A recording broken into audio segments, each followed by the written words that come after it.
What's good, YouTube? It's your boy Sky Jordxn here. In this video today, I'm going to be talking about how to mix vocals the wrong way. The overall point about this video is to give you tips to be aware of when you start to mix your songs. Whether you knew you've been doing it for a little bit or you've been doing it for a while, it could always be something that you can learn. That's the problem. Like, a lot of people feel like they know everything and like they just can't learn nothing. All right, so it's good to learn. It's good to learn. It's good to learn. It's good to learn. The first thing to do that a lot of people do that's the wrong way, they forget about this.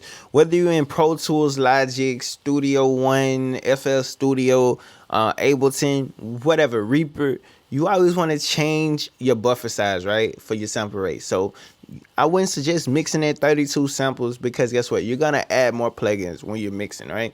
So what they tell you in school, you know what I'm saying? Like, I went to Full Sail. So what they tell you in school, they say you want to mix at the highest sample rate possible, which is the buffer size, to people that might get confused. All right, so yeah, so 1024 or the highest one that your dog got, you should be good to go, right? So make sure you check that first, all right? Now, that's number one. Number two, this one is very important because when you're using reverb and when you're using delay, all right, especially when you're using delay, you want to have the delays on tempo with the beat and with the song. You don't want the delays being off, right? How you fix that problem or to avoid that problem overall is to make sure the tempo is correct, all right? All right, so you want to have the right tempo. You can find the tempo to your beat. Most of the time, the producers have the tempo when you buy it or on YouTube in the description. There's free online BPM finders. You can use mixed in key to find the BPM. Whatever, man. Just make sure you get the BPM right, all right? The right tempo. That'll save you a lot of time while you're trying to figure out like why your delays aren't doing right, like why your reverb sounds off. All of this stuff syncs to the tempo that you got set in your session, okay? All right, so like what I'm finna say right now is very important, and a lot of people need to understand this, so really pay attention to what I'm saying right now. Please do not let this go over your head, under your head, or right in one ear, out the other ear, all right? Please listen. How to mix vocals the wrong way. The wrong way to mix vocals is not addressing what the song needs, all right? So instead of you trying to get a song what you want to give the song, you need to first figure out what it needs. Understand that. Before you start doing what you want, figure out what the song needs. Do you need to record parts again? Or do the person needs to record again? If they need to, do it. So you don't have to try to fix something that's unfixable in the mix, all right? So fix that first. So if you need to EQ vocals before you start doing all the crazy stutter effects and all this stuff, EQ the vocals first, all right? If you need to thicken the vocals, find a way to thicken the vocals, all right? Find what needs to be done first, all right? All right, so listen. Again, address what the song needs. If you need, like, whatever you need, like, if something's not clear, try to clean it up. If you can't clean it up, re-record it. Just find out what the song needs. If you're not addressing what the song needs, you're mixing vocals the wrong way. Because that's the whole purpose of mixing, because you're trying to figure out what is needed to the song. What are the problems? You need to fix the problems. That's how engineering is. You're fixing the problems, all right? And then you're creating on top of that to do what you want to do to make the song sound the way that you want it to sound, all right? Figure out the problems first. Find out what needs to be fixed first, all right? Once you find out what needs to be fixed first, everything else will come naturally after that, all right? All right? So listen to me. Listen. Find what you need to do first. Like, find what the song needs. Give the song what it needs, then you can do whatever you want to the song. The fourth thing, this is really important. This is really important. Look at the screen. Look at the screen. All right. There's a lot of things that you can put on the beat track, right? It's a lot of things that you can put on the beat track, but listen, man, do not put auto-tune on the beat, all right? Like, I cannot stress that enough, bro. Don't ask the engineer to do it. You don't do it. Like, just don't do that, all right? All right, this one right here is probably gonna make some people mad, gonna make people feel some type of way, but I don't care. I'm just trying to help you, you know what I'm saying? Sometimes if I help you, you know, it's not gonna, like, you're not gonna like all the advice every time. But listen, auto-tune settings are very important, all right? So to have the best auto-tune settings, you want to make sure the person recorded or you recorded with the auto-tune live, right? And make sure you have the right auto-tune settings, because if the wrong auto-tune settings are on there, you'll be able to tell. Because a lot of time people use the wrong settings. They be like, the song just don't feel right. You know, everything else can be good, but the auto-tune settings are wrong, right? So, right, so you make sure you want to record in the right auto-tune settings. Okay, and the second half of this is, all right, if you don't have Melodyne or Waves Tune or Flex Pitch, listen. Do not try to add Autotune to vocals that were recorded not using any type of Autotune, because a lot of people be out of key when they sing, right? Or just try to get melodic anyway. You know what I'm saying? They might do too much or just go against the complete scale, or just do things different, right? So it's not gonna sound natural, and it's gonna sound crazy when you try to add it on after. So if you have the chance to record the vocals with Autotune, use Autotune. So it'll save you a lot of time in mixing. But if you're trying to mix vocals that were recorded without Autotune, make sure you use something like Melodyne, Flex Pitch, or what's the other one? Waves Tune. All right, something that you can move around the notes and try to tighten up the notes. All right. But if you're just putting Autotune on vocals that weren't recorded with Autotune, expecting them to be perfect, you're doing it the wrong way. But I can't even lie. Sometimes it might work if you got people that can sing, but other times, like people that can't really sing or hold notes or just know what to do vocally, it's gonna cause problems. Sometimes it works, sometimes it don't.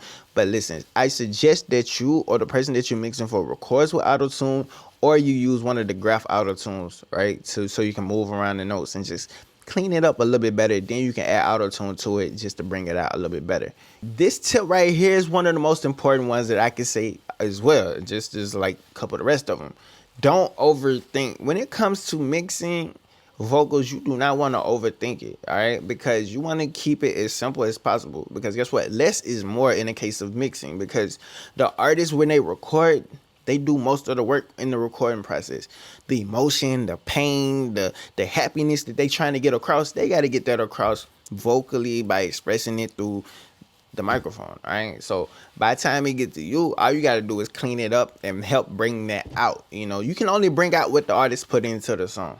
So if you're overthinking the mixing process, you're doing too much, and you just killing your overall creativity, and you're not analyzing the song correct. So don't overthink. All right, don't overthink it. All right, a lot of people on YouTube, they tell you, you know what I'm saying, like you boost this much for these type vocals, or you cut this much for these type vocals. They be like, R&B vocals you do this, pop vocals you do this, rap vocals you do this, trap vocals you do this. But listen, man, don't stop going off your eyes and what other people tell you. All right, stop going off your eyes and what other people say in these videos.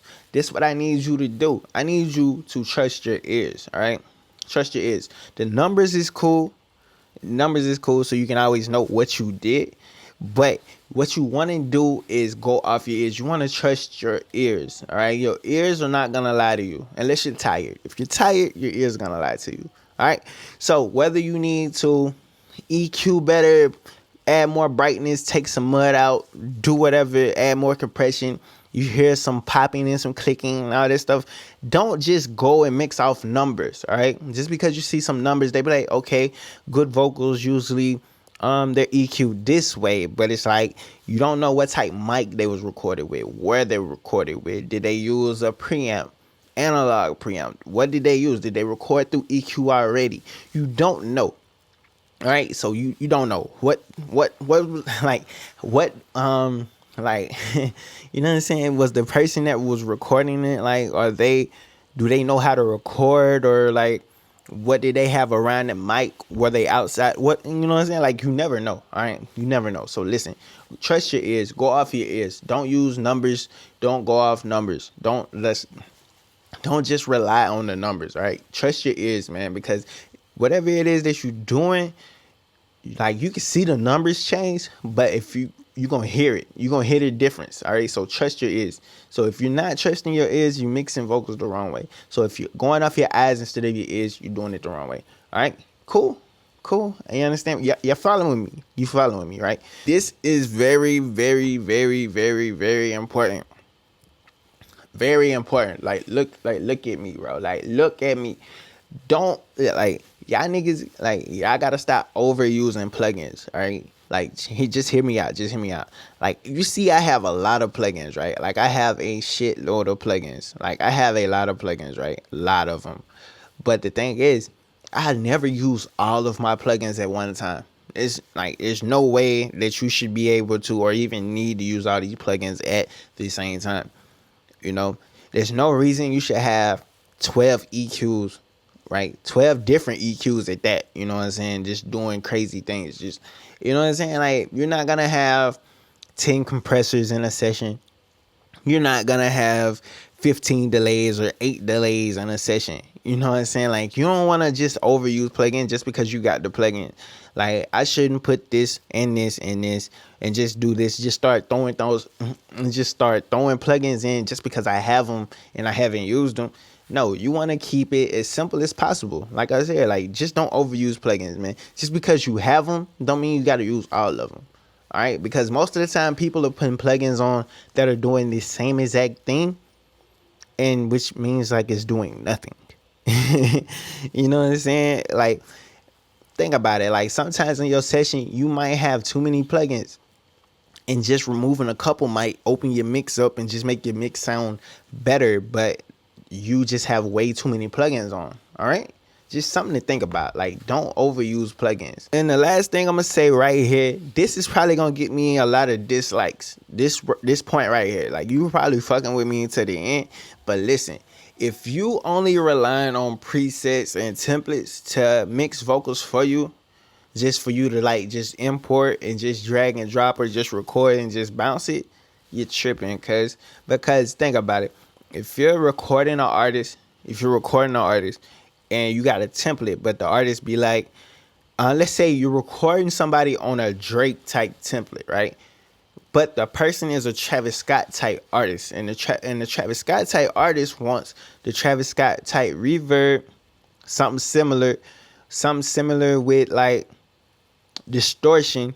You can't get that from a Drake template automatically. You gotta learn how to change the reverb and fix the reverb to give it that spacey Travis Scott reverb, and then add the distortion in to the vocals to make the vocal sound distorted on the ad-libs with the telephone effect, probably. You know what I'm saying? But you gotta learn how to go from that. Take the template, all right? That's the whole purpose of templates, right? You're supposed to take something and transform it into something else. All right, that's the reality of the situation, bro. That's all I be trying to tell people. That's why I try to get people to understand the templates, the presets, man. They cool, but you gotta learn how to take that and add to it and transform it into something different. Because think about it, it's a lot of people out there that's buying the same templates, buying the same presets, and you probably wondering like why your stuff don't sound like theirs, because they taking it and they adding on to it and they just finessing it. So listen, you want to finesse the plugs. Right, so the templates, presets, cool, buy them, do whatever you want to do with them, but learn how to build from them. That is very important. Learn how to finesse it. All right, if you're not finessing it, bro, you're not doing it right.